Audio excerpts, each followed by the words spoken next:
What's up, YouTube? Timu's here.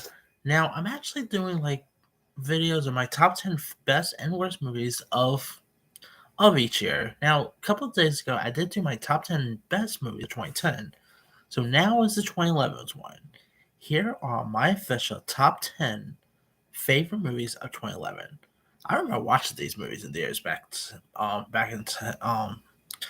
then, and boy, some really good stuff here. All right. Coming in at number 10, I'm going to go with Super 8. Now, this is maybe one of the best sci fi movies of that year. Now, of course, obviously, nowadays we do got really cool 80s based coming of age sci fi stuff like, Stranger Things and all. But this was pretty much the Stranger Things of 2011, before Stranger Things became a thing. Now, Super 8 was directed by J.J. Abrams and starred the likes of Joe Courtney, who you might know now from other Kissing Booth films, along with Elle Fanning, who's on The Great, and Kyle Chandler. And it tells the story of a group of young teenagers in 1979 who are filming their own Super 8 movie when a train derails, releasing a dangerous presence into their town. Now, this is actually directed by J.J. Abrams, and you know what? J.J. Abrams, who recently gave a rebooted of the Star Trek films, recently gave us the Star Wars film most recent. Believe it or not, my favorite J.J. Abrams movie is not Star Wars. It's not his Star Trek film, or even Mission Impossible 3. It's Super 8. To me, Super 8 is the best movie J.J. Abrams has ever done. I really hope J.J. Abrams will go back and do these type of movies again, like these original based films, because I think he did a pretty good job with Super 8. Similar to what Ryan Johnson, like I think Ryan Johnson is also great with doing more of his original content and stuff like that. I'm kind of like that with J.J. Abrams. Like, I would love to see him come back and shoot these rounds once again. And Super 8 is really cool. The effects is really great. The performances by the kids are really terrific. Kyle Chandler I thought was great in this. You had AJ from Ally and AJ fame pops up in this. I mean, this movie is a really terrific film. If you guys have not really seen it, go watch Super 8. Definitely reminds me of stuff like, let's say The Goonies in a weird way, or Stand By Me, and all. And the effects is really cool too. So, if you guys have not seen Super 8, do yourself a favor, go watch it. Very underrated film as well, but really good flick. All right, coming in at number 9, I'm going to go with Moneyball. Now, Moneyball was directed by Bennett Miller, who also gave us the film Foxcatcher. He also gave us Capote. He's done some really good stuff here. Now, Moneyball is also written by Steven Zillan and Aaron Sorkin, and stars the likes of Brad Pitt, Phil Seymour Hoffman, Jonah Hill, Chris Pratt's also in this. And it's based on a book by Michael Lewis. Of course, his other book, The Big Short, also got turned into a feature. And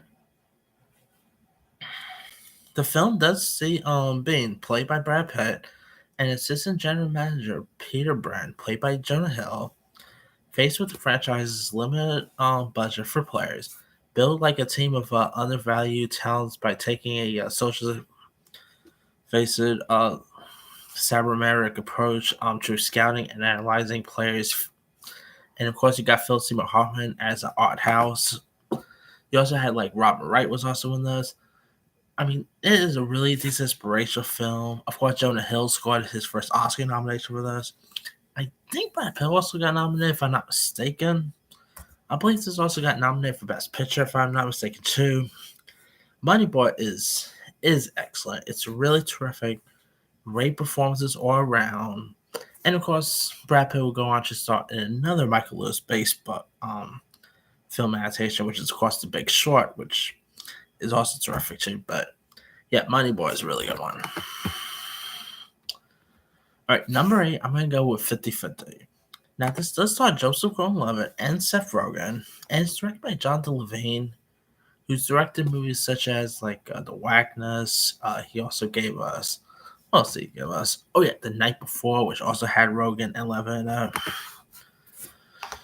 And the movie is inspired by a true story and is a comedy centered on the 27-year-old guy played by Joseph Gordon-Levitt who learns that he has cancer and tries to struggle to beat the disease. Now, the movie is very does have comedic moments, but it's really interesting to see them actually take something. Trying to say this makes it sound it's really interesting to see how they were able to like take something serious as cancer and have some like some sort of light warming like lighthearted to it. And Joseph Gordon-Levitt I thought gave a great performance in this. Seth Rogen was great, Anna Kendrick was in this. You had Angelica Houston was also in this. Who else was in this? Oh yeah, Bryce Dallas Howard was also in this film. Had some really good supporting players. I mean, it's really decent, very touching, and yeah, it's a terrific film if you guys ever seen that. All right, number 7, I'm gonna go with My Week with Marilyn. Now, before Ana de Armas got her Oscar nomination for playing Marilyn Monroe, there was, of course, Michelle Williams who got nominated. And Michelle Williams was great in this. Of course, you had Eddie Redmayne was in this. Who else? Oh yeah, Douglas Scott was in this. You had Kenneth Branagh, uh, Emma Watson, Judi Dench, Dominic Cooper was in this, Julia Ormond, and it is based on 2 books by Colin Clark. And it depicts like the making of the 1957 film The Prince and the Showgirl, which starred Marilyn Monroe and Laurence Olivier, played by Ken Branagh. And the film concerns the week of during the shooting of the 1957 film, when Monroe was escorted around London by Clark, played by Redmayne, after her husband Arthur Miller, played by Douglas Scott, has returned to the U.S. And yeah, Michelle Williams was terrific in this film. She really embodied Marilyn Monroe perfectly. She really talked like her pretty well. I mean, talking about an interesting performance. Now, I believe she did got nominated for an Oscar, but she lost out to none other than Meryl Streep, who of course won her Oscar for playing, of course, for the Iron Lady, playing Margaret Thatcher. I'm sorry, Meryl Streep is great. She's a living legend. She always deserves to win an Oscar, but not for this time. I still think Michelle Williams should have won her Oscar for playing Marilyn Monroe, but hey, they're lost, I guess. But yeah, My Week with Meryl is still really good if you guys haven't seen that. All right, number 6, I'm gonna go with Crazy Stupid Love. Now, this movie is a very interesting tale. You got the likes of Steve Carell, Julianne Moore, Ryan Gosling, Emma Stone. Who else was in this? Oh yeah, Kevin Bacon was also in this film. You had some really cool supporting players. And you had Steve Carell, who plays Cal Weaver, who is living the American dream. He has a good job, a house, great children, a wife named Emily, played by Julianne Moore.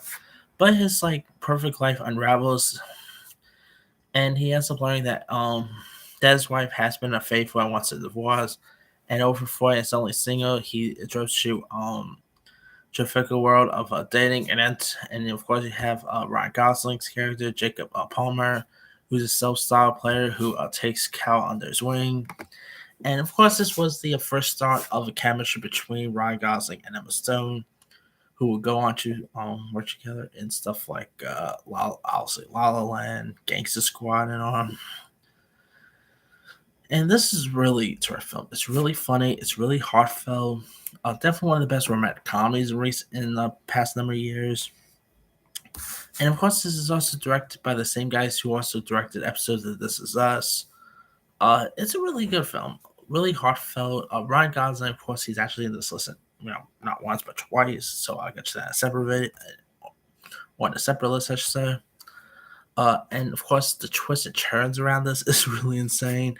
I don't know, watch this one in years. I mean, some of the twists is like if Emma Shumlin was the one who actually ended up directing a romantic film, this is what you get really, because the twist in this really felt like an M Night Shyamalan level twist at times, without the creepiness of course. But it is a really good film if you guys haven't seen it. All right, Coming in at number 5 is obviously one of the best comedies of that year, and that is, of course, Bridesmaids. Now, Bridesmaids, of course, was a movie that really put Melissa McCarthy on the map, which, by the way, I cannot wait to see The Little Mermaid when that comes out. And, of course, this was produced by Judd Apatow, directed by Paul Feig, and it centers on Annie, played by Kristen Wiig, who suffers a series of misfortunes after being asked to serve as like the maid of honor for best friend Lillian, played by Maya Rudolph's wedding. And he also had like Rose Byrne was also in this. You had William McKinnon-Covey, who would go on to star the Goldbergs. Ellie Kemper was also in this. Chris O'Dowd. John Hamm has a fun cameo in this. I love Bridesmaids. This is definitely the best comedy of that year. You know, it's really funny. The cast of characters was great. Melissa McCarthy got her first ever Oscar nomination for this. Well deserving there. And it also shows that Oscars do actually nominate comedies because Melissa McCarthy got a nomination for a comedy. So there's that.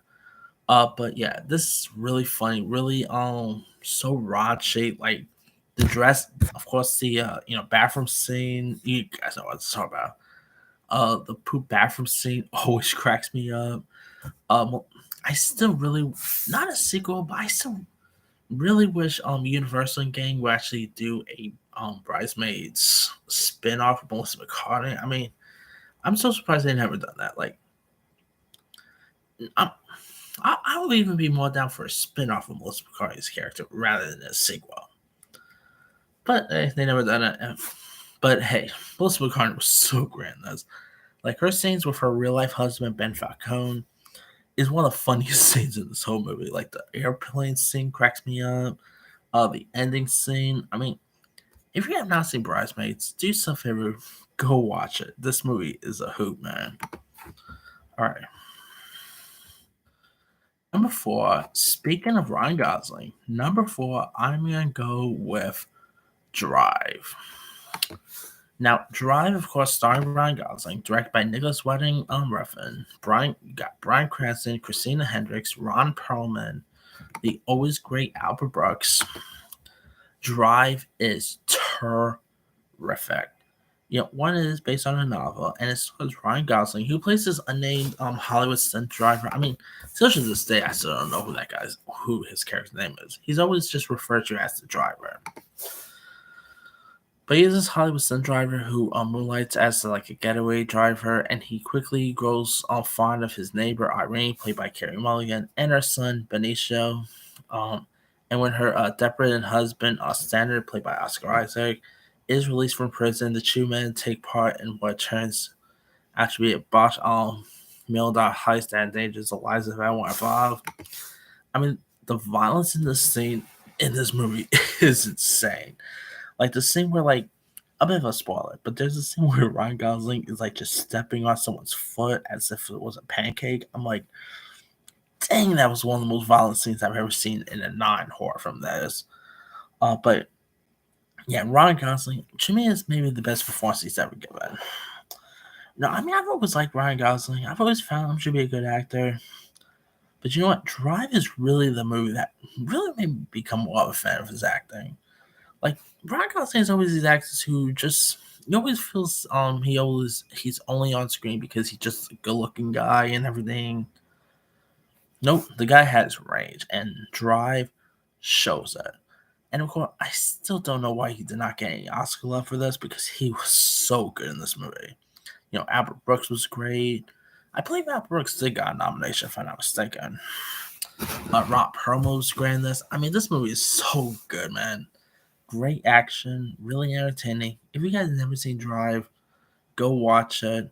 I really wish we got a sequel, but all right. Number 3 might be a little fun one, and that is The Muppets. You know, I remember, when like they would talk about doing another Muppets, I'm like, really? That's a little bit odd. Like bring Kermit the Frog back on screen, okay? But I fell in love with the Muppets. I thought the Muppets really made me be cool because before the Muppets, it was a while since I've actually seen the Muppets on screen, and you know what? Like it was like years before I ever saw like the Muppet Show or rewatched the Muppet Show and stuff, or rewatched the Muppets movie and all. But man, the 2011 Muppets with Jason Segel, Amy Adams really made me become a fan of the Muppets again. I mean, I thought the music in this was great. Uh, of course, it did score. It did win Best Original Song for, I believe, Men at Muppet, if I'm not mistaken. Some really fun cameos also in this.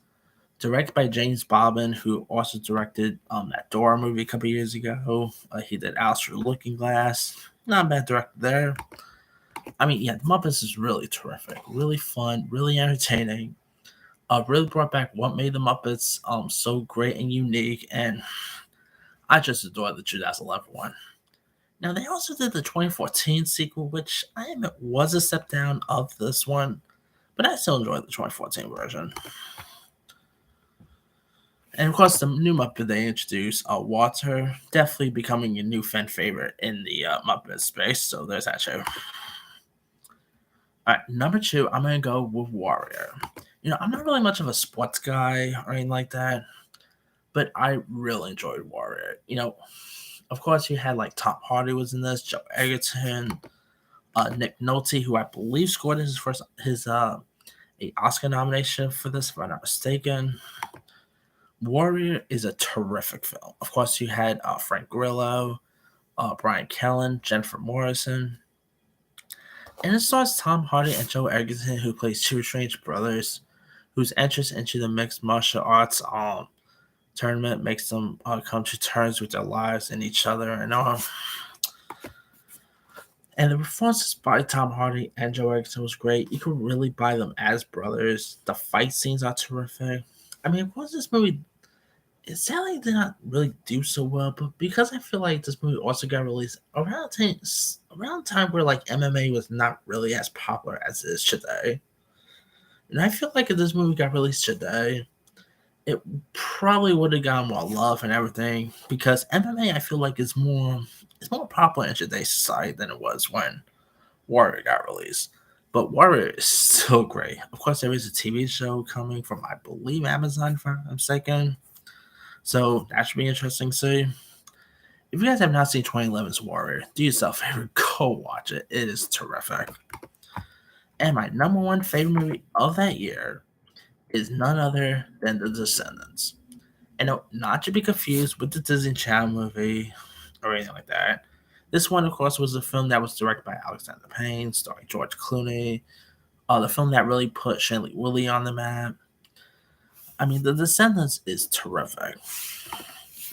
Of course, if you guys don't know much about the story here, you got George Clooney, who plays this native islander named Matt King, who lives with his family in Hawaii, and like the world is shattered when a tragic accident leaves his wife in a coma.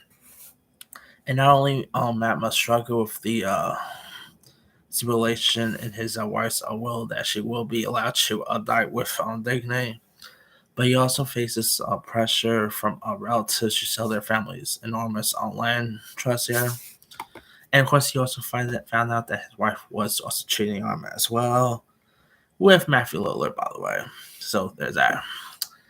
And this movie is really great. Like George Clooney, maybe one of his best performances he's ever done. Matthew Lillard was great in this. Judy Greer was terrific. Payne you had directing this. Really terrific film. Very interesting. Of course, I still think this movie should have won Best Picture, but it lost out to The Artist, which The Artist was a good film too, but yeah, it was my favorite that year.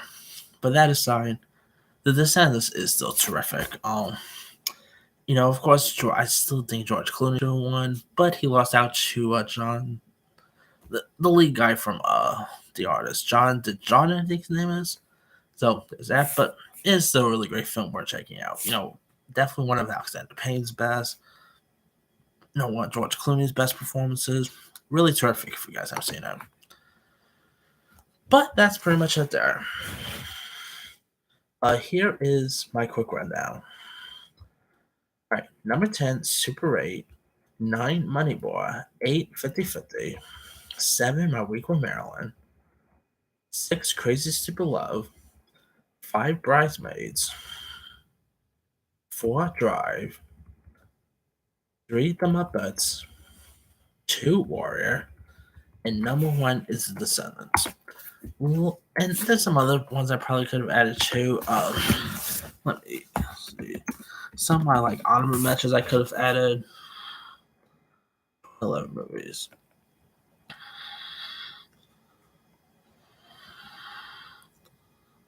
Let's see. Of course, Hugo I could have added. Harry Potter, Deathly Hallows Part 2, I believe. Yeah, Part 2. Of course, got released that same year. There was also the Clive Owen movie Trust. I probably could have added to the MCU films Dora and Captain America, the First Avengers, but I kind of prefer some of these opinion. But some really decent ones I could have added here. Let me leave you guys. What were some of your favorite movies of 2011? Drop comments below. Don't forget to subscribe, hit that bell for notification. This is Simu Zion.